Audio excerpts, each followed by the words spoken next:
Hey, everybody. Um, so I am at home today with my son who is sick.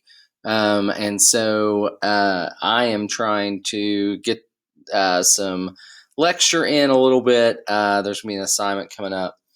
So let's just talk through it. So, your bell ringer, if you couldn't speak, write, or text, how would you communicate the following messages?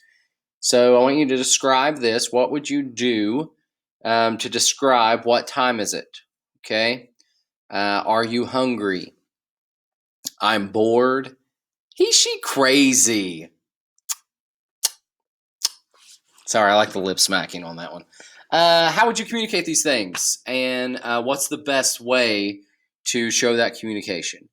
Um, if you don't know, we're talking about this thing called pantomime, which is showing a story. We say in theater all the time, don't tell me, show me. That's what theater is about. Pantomime is the basis that we build on. So we have talked about movement and stage direction. We've talked about what is theater. Now we're saying, how can we take these movements and how do we show a story? Okay. Because I'm not in class today, you are getting a break from warm ups. Congratulations. If you want to warm up at home, you can, but we're not going to do warm ups. We will come back to those, even those of you who are at home, and especially those in the classroom. Warming up, getting loose, especially when it comes to pantomime movement. You want to get your body stretched out so that you can do the movement well. So there's going to be a link, and it is on Schoology, and it is of a great pantomime, okay? The actor here, his name was Jerry Lewis. If you don't know him, you should be familiar with him. He's a great, great actor, comedian, um, and he's very good with physical comedy. A lot of physical comedy owe a lot of what they do to pantomime. So I want you to watch that. There's a question in your notes. Oh, and if you haven't noticed, the notes are different now. So we're now using Google Forms for our notes because I think that's going to help everybody. You can upload using Google Forms. You can answer on that. You don't have to worry about formatting, anything like that. So we're going to follow along on our Google Note or on our Google Form, answer those questions, submit those, and it will come straight to me. And it's going to be amazing, I hope. Trying to make it easier and better. I've heard from some of you that things are confusing or it's hard to upload on Schoology, and so I think this might be a good solution for us. So go watch that pantomime and let me know 3 things that you really enjoy about his pantomime. So now we're going to talk about what is a gesture. You can pause and go write what you want, or we can just discuss it here. So what is a gesture and how do people use them? So gestures are body movements that people use to create meaning or emphasis. And so we gesture all the time. The movement of my head was a gesture, right? Using your hands. There's a great clip from an old Will Ferrell movie, The Ballad of Ricky Bobby, maybe. He's being interviewed, and he has this scene where he says, I don't know what to do with my hands. And he's just talking, they keep coming up. Because we get so nervous on stage when it comes to using gestures, and we shouldn't.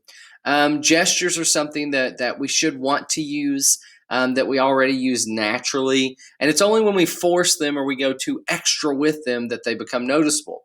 When you are on stage, the most common place for your hands is by your side. Not in your pockets, not crossed, not behind you, but just hanging loose by your side. And that way, when gestures need to happen, they can happen. One thing that we want to be careful of as we're starting to add gestures and things is that we don't just point like we didn't put our deodorant on. This happens all the time. We keep it locked in. We point like this. But in real life, do you ever point like that? No, you open up. And we want to do that when we're on stage. We want to do a full arm, if I'm pointing, let's point it out. And let's wear deodorant, and we don't have to worry about that. That's just a PSA. If you're not wearing deodorant, I highly encourage it. I know that people have different allergies to different stuff, so find a deodorant that works for you. You're welcome, America. So, gestures are things that we do to create meaning or emphasis.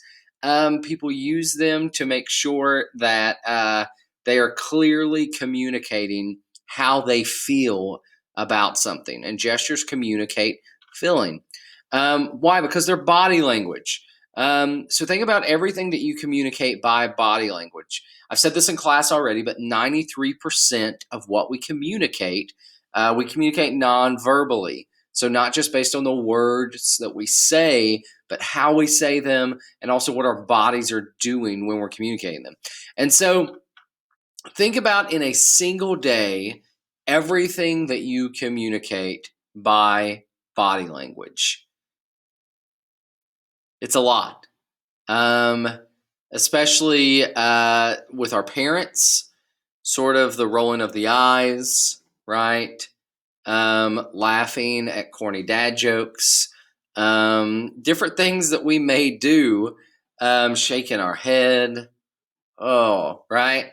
It's nonverbal, and we communicate those things, and they're part of our everyday lives. And where did we learn these things? We learn them from just social norms, from what our friends do, from what we see on TV. We learn this behavior. It's a learned behavior of how to communicate non-verbally. So think about the following. It says, what do the following communicate? If someone's shrugging, write down what that communicates. Someone's standing tall, their head is up, their chest is puffed out, right?